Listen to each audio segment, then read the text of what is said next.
أنا العبد الذي كسب الذنوب وصدته الأماني أن يتوب.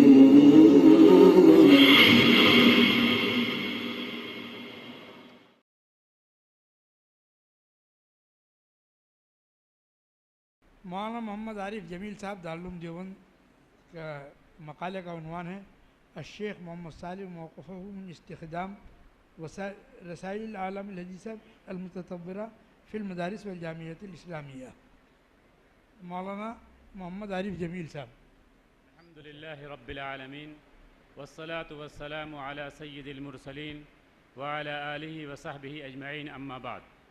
हज़रत रईसिल जलसा व हज़रातिल उलमाइल अजिल्ला वल मुशारिकीन, अहमदुल्लाह तआला अला अन वफ़्फ़क़नी लिल मुशारका फ़ी हाज़ल मुअतमरिल आलमी व तक़दीम मुलख़्ख़स मक़ाल हौल मौक़िफ़ शेख मोहम्मद सालिम अल क़ासिमी रहमहुल्लाह मिन इस्तिख़दामिल मदारिसिल इस्लामिय्या लिवसाइलिल इअलामिल मुततव्विरा लित्तालीम वत्तरबियत वद्दाअवत वल इरशाद बिदाअवत मिन लजना मारूफ़ा फ़ी मिंतक़त भटकल ग़रबिय्यल हिंद अलक़ा शेख क़ासिमी रहमहुल्लाह कलिमतन हाम्मतन ज़ाफ़िया हौल इस्तिअमालिल मदारिसिल इस्लामिय्यतिल हिंदिया अला अरबिय्या लिवसाइलिल इअलामिल हदीसा मिनल हासूब वश्शबका अल अनकबूतिया फ़ी मजालिद दाअवत वत्तालीम वत्तरबिया। वजाअत हाज़िहिल कलिमा रद्दन अला तसाउलात अलमुततालिया हौल इस्तिख़दामिहा मिन अदमिही फ़िल मदारिसिल इस्लामिय्या। वकान लिहाज़िहिल कलिमति सदन वासिअ फ़िल अवसातिल इल्मिय्यतिल हिंदिया व गैरिहा फ़इन्न शेख रहमहुल्लाह ततर्रक़ इला हाज़ल मौज़ूअ अश-शाइक बिकुल्ल सराहा व बिबस्तिन व तफ़सील व हावल हाज़ल मक़ाल तलख़ीस कलिमत शेख वल इशारा इला अहम्म मलामिहिहा व तरीक़त तनावुल शेख लिहाज़ल मौज़ूअ। क़ब्ल शरहिल मौज़ूअ क़द्दम शेख रहमहुल्लाह थलाथत तमहीदात असासिया व शरहहा शरहन वाफ़िया व क़द्दम अलैहा इद्दत निक़ात तुईनु अला फ़हमिल मौज़ूअ।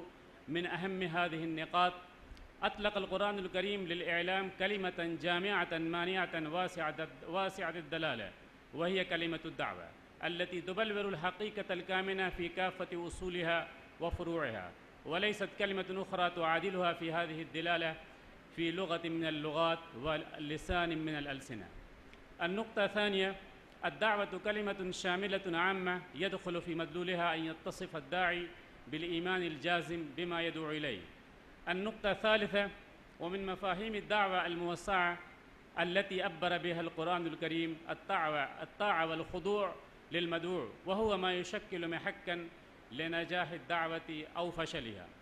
ثم تحدث الشيخ سالم رحمه الله عن شمول الدعوة الإسلامية ومهد له ثلاثة تمهيدات هي كالتالي.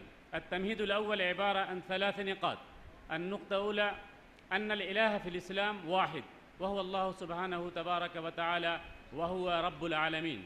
الثانية أن خاتم الرسل في الإسلام ومحمد صلى الله عليه وسلم هو رحمة للعالمين. الثالثة أن الكتاب المتكامل في الإسلام وهو القرآن الكريم هو هدى للعالمين. التمهيد الثاني يقول الشيخ في شرح هذا التمهيد وبيانه: فتح الله على الإنسانية أبواب العلم بالتدريج مراعاة للفطرة الإنسانية على أيدي الأنبياء عليهم الصلاة والسلام، وبإمكاننا أن نرتبها في ضوء كتاب الله تعالى على ما يلي. ثم ذكر الشيخ عدة نقاط.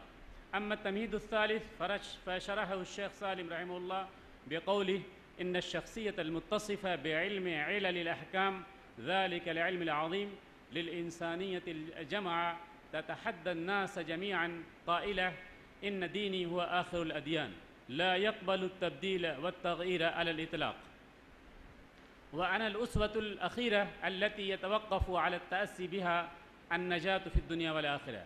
وهذه الدعوة العظيمة لم يسبق إليه أحد من الأنبياء قبل محمد صلى الله عليه وسلم في هذا الكون.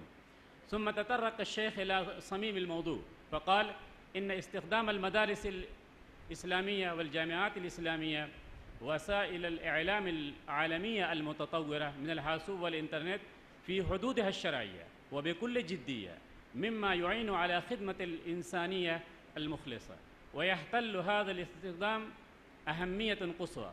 والقيام بهذه المسؤولية الدينية العالمية تقع مسؤوليته على عواتق الأثرياء الذين يحملون شعورا دينيا بالقدر الذي تقع على عواتق المدارس والجامعات الإسلامية.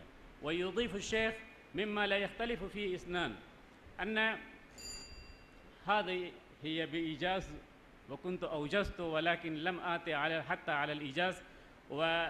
ثم شرح الشيخ كيف نواجه هذه التحديات العالمية المتمثلة في التكنولوجيا الحديثة، ثم شرح له الطرق، هذه 4-5 طرق. وأختم كلامي وأقول أخيرا شكري وأعيد شكري وتقديري للقائمين على هذا البرنامج، داعيا المولى عز وجل أن يكتب له التوفيق والسداد. وشكرا لحسن استماعكم، والسلام عليكم ورحمة الله وبركاته.